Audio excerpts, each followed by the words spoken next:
Assalamualaikum warahmatullahi wabarakatuh. Apa kabar semuanya? Semoga kita semua dalam keadaan sehat walafiat. Amin ya rabbal alamin. Oke, hari ini kita akan mempelajari materi biologi kelas 11 tentang zat-zat makanan. Tujuan pembelajaran yang pertama, siswa dapat menyebutkan jenis zat makanan beserta fungsinya. Zat-zat makanan terdiri dari lemak, protein, karbohidrat, vitamin dan mineral, serta air.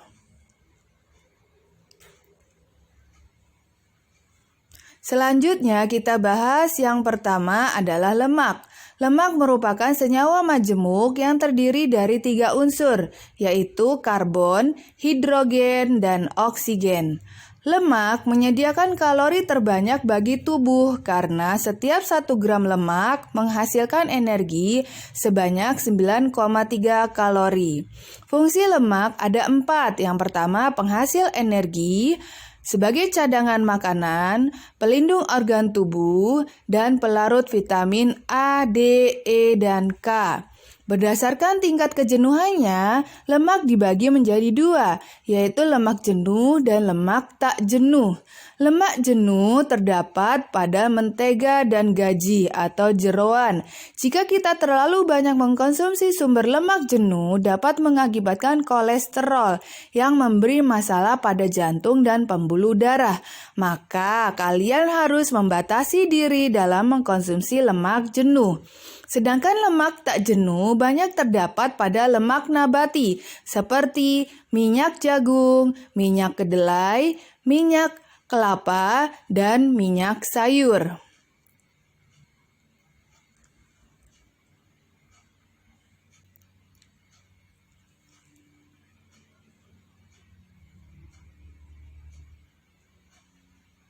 Oke, yang kedua, zat makanannya adalah protein. Protein adalah senyawa majemuk yang terdiri atas unsur-unsur karbon, hidrogen, oksigen, dan nitrogen, serta kadang-kadang juga mengandung unsur sulfat dan fosfat. Tiap 1 gram protein menghasilkan energi sebanyak 4,1 kalori. Fungsi protein ada 4. Yang pertama, bahan pembentuk sel, hormon, enzim, dan antibodi. Berfungsi mempertahankan tekanan osmosis, sebagai pelindung organ tubuh, dan sebagai proses metabolisme tubuh. Protein juga dapat dirombak menjadi molekul yang lebih sederhana yang disebut asam amino. Asam amino ada 2, yaitu asam amino esensial dan asam amino non-esensial. Bedanya apa? Bedanya adalah asam amino esensial tidak dapat dibuat sendiri oleh tubuh kita, maka kita harus menyediakannya dari makanan. Sedangkan asam amino non-esensial dapat dibuat oleh tubuh kita sendiri. Pada gambar juga terlihat ada protein nabati dan ada protein hewani. Zat makanan yang ketiga adalah karbohidrat. Karbohidrat adalah senyawa majemuk yang mengandung unsur karbon, hidrogen, dan oksigen. Tiap 1 gram karbohidrat akan menghasilkan energi sebanyak 4,1 kalori. Fungsi karbohidrat ada 2. Yang pertama sebagai sumber energi dan yang kedua sebagai metabolisme tubuh.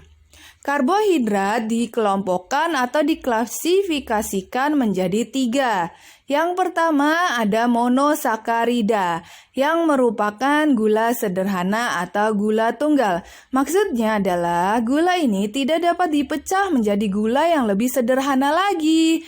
Contoh monosakarida adalah fruktosa dan galaktosa yang banyak terdapat pada buah, madu, dan sayuran. Sedangkan yang kedua dan ketiga adalah disakarida dan polisakarida.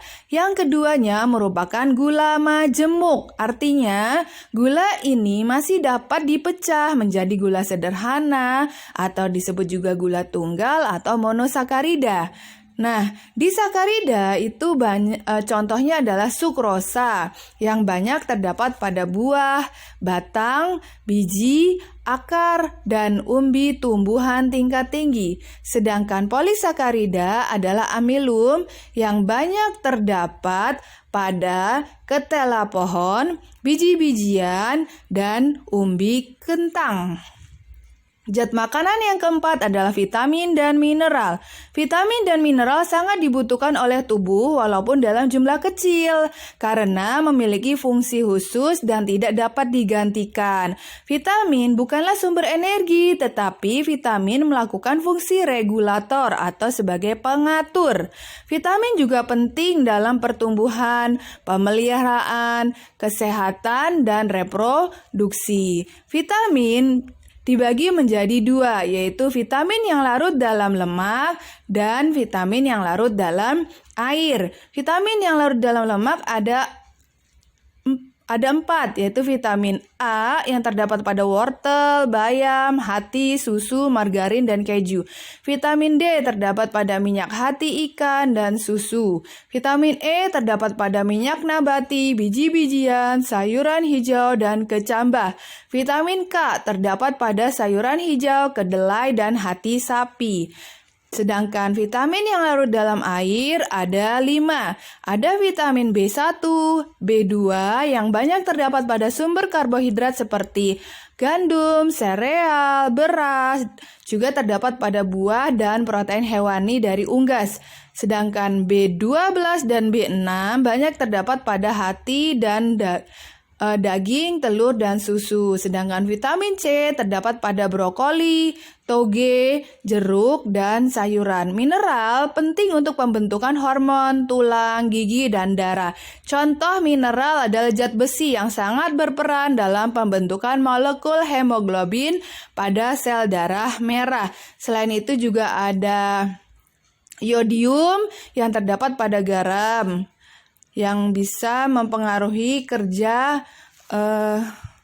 kelenjar endokrin yang ada pada leher kita. Kalau misalnya kekurangan, kita akan mengalami penyakit gondokan.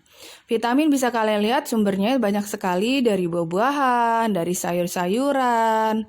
Maka kalian harus mengkonsumsi vitamin dan mineral. Walaupun tadi ya jumlahnya sedikit, tapi dia sangat diperlukan karena mempunyai fungsi khusus. Dan yang terakhir adalah air. Fungsi air sebagai pelarut zat organik dan zat anorganik, pengangkut hasil dan sisa metabolisme, penyerap panas, dan bahan sintesis karbohidrat dan suspensi protein, lemak, glikogen, dan amilum. Kalian harus mengkonsumsi air agar kalian tidak dehidrasi. Nah, berdasarkan fungsinya, zat makanan dibagi menjadi 3. Ada zat penghasil energi berasal dari lemak, protein, karbohidrat. Zat pengatur berasal dari protein yang utama, dan yang kedua adalah lemak. Dan zat pembangun yang terdapat pada vitamin, mineral, dan air. Kalian harus ingat-ingat ya. Ada 3 jenis zat berdasarkan fungsinya.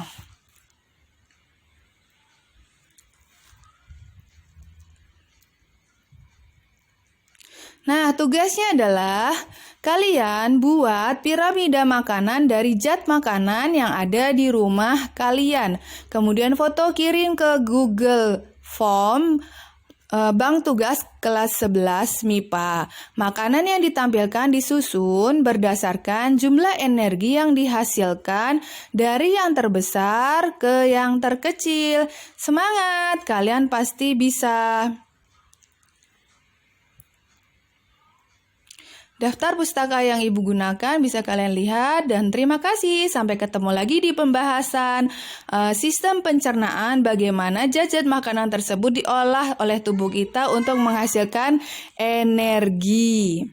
Sampai ketemu lagi, tetap jaga kesehatan, tetap menggunakan protokol kesehatan. Jika kalian keluar rumah, tetap semangat BDR dari rumah. Wabillahi taufiq wal hidayah. Wassalamualaikum warahmatullahi wabarakatuh.